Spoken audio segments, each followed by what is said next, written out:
Hello students, it's your next chapter number 2, and I will give for you all explanation of this chapter number 2, Lost Spring. Spring in the sense बसंत होता है यहाँ पर, lost खो जाना, lost spring मतलब होता है बसंत खो गया। देखते हैं। कई बार मुझे कूड़े में 1 रुपया मिल जाता है। तुम इस काम को क्यों करती हो? मैं साहब से पूछती हूँ, जिसे मैं हर रोज़ सुबह अपने पड़ोस में कूड़ा कचरा वाले ढेरों में सोने की खोज करते हुए देखती हूँ। साहब ने बहुत पहले ही अपना घर छोड़ दिया था। ढाका के हरे भरे खेतों बहुत पहले ही अपना घर छोड़ दिया था। खेतों में बना उनका घर कोई पुरानी बात नहीं थी। वहाँ बहुत से तूफान आए थे जो उनके खेतों और घरों को बहा ले गए। उसकी माँ ऐसा बताती है, इस कारण से वे वहाँ से चले आए।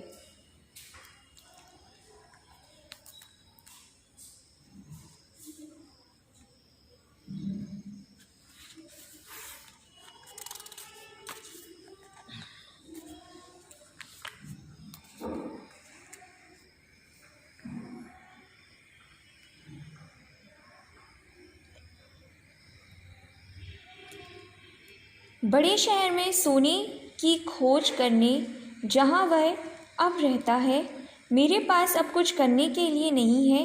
वह दूसरी तरफ देखते हुए धीरे से बोला, स्कूल जाया करो। उसे फुसलाते हुए मैं कहती हूँ, तुरंत यह महसूस करते हुए कि यह परामर्श कितना खोखला लगता होगा।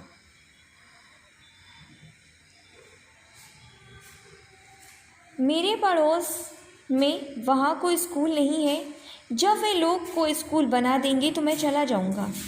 यदि मैं एक स्कूल खोल दूँगा तो क्या तुम आओगे? मैं आधा मजाक में पूछती हूँ। हाँ, वह कहता है, चौड़ी मुस्कान भरते हुए। कुछ दिनों के बाद मैं उसे अपनी तरफ दौड़कर आते हुए देखती हूँ। क्या आपका स्कूल तैयार है? स्कूल बनाने में ज़्यादा समय लगता है, मैं शर्माते हुए कहानी कहती हूँ। ऐसा वादा किए जाने के कारण जिसका कोई अर्थ नहीं था, लेकिन मेरे वादे के जैसे वादे इस निराशापूर्ण संसार में हर कोने में भरे रहते हैं।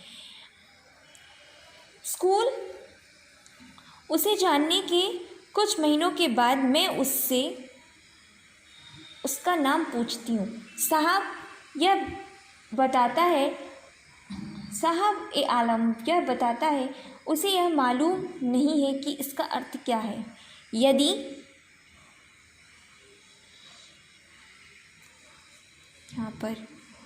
यहाँ तक कंप्लीट हो चुका है। यहाँ से यदि उसे इसका अर्थ मालूम होता संसार का स्वामी, तो उसे इसका विश्वास करने में बहुत अधिक समय लग जाता।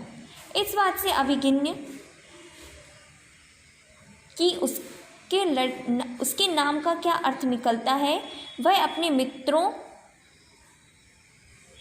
नंगे पाँव वाले लड़कों की एक टोली के साथ गलियों में घूमता रहता है, जो सुबह पक्षियों के समान प्रकट होते हैं और दोपहर होने पर गायब हो जाते हैं।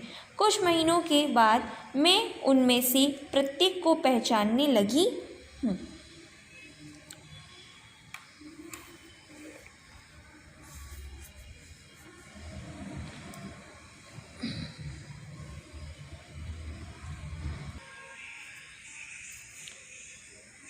नेक्स्ट हमारा यहाँ से आएगा, Why aren't you wearing chappals?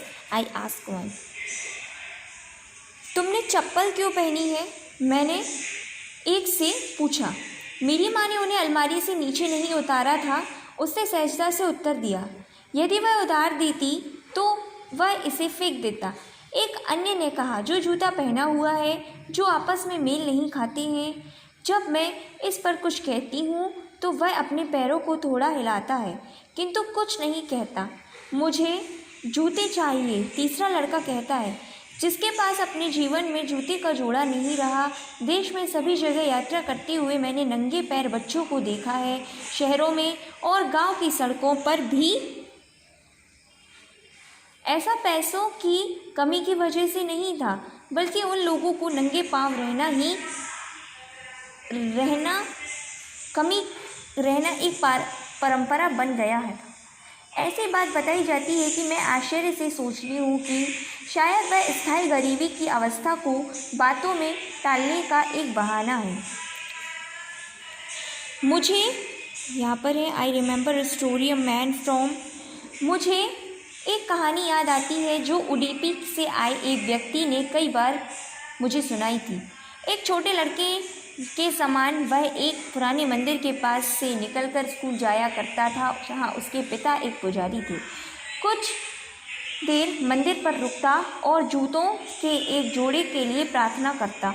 30 वर्ष के बाद मैं उसके शहर और मंदिर को देखने गई, जो अब एक वीरानी के वातावरण में डूबा हुआ था।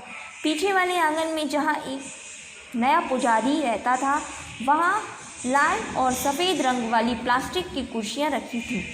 भूरे रंग की वर्दी में एक छोटा लड़का, जिसने मोजे पहने हुए थे और जूते पहने हुए थे, वहाँ हाँफता हुआ आया और अपने स्कूल के बैग को एक फोल्डिंग बेड के ऊपर फेंक दिया। उस बच्चे की तरफ देखती हुई मुझे वह प्रार्थना याद आई जो किसी अन्य लड़के ने देवी से की थी। जब अंत में उसके जूतों का एक जोड़ा मिल गया, मुझे इन्हें कभी नहीं खोने देना। देवी ने उसकी प्रार्थना को सुन लिया। पुजारी के पुत्र की भांति छोटे छोटे लड़के अब जूते पहनने लगे थे, लेकिन मेरे पड़ोस के कूड़े इकट्ठा करने वाले बिना जूते के ही रह गए थे। यहाँ तक आपका ये कंप्लीट हो चुका है। नेक्स्ट हमारा रहेगा यहाँ से, जो कि मैं आपको नेक्स्ट लेक्चर में एक्सप्लेन करूँगी। तब तक के लिए आपको ये एक्सप्लेनेशन ध्यान से सुनना है, ठीक है, और उसको प्रॉपर तरीके से, जो फर्स्ट चैप्टर हो चुका है हमारा, उसको आपको लर्न करना है। For till then, stay safe, stay healthy, thank you.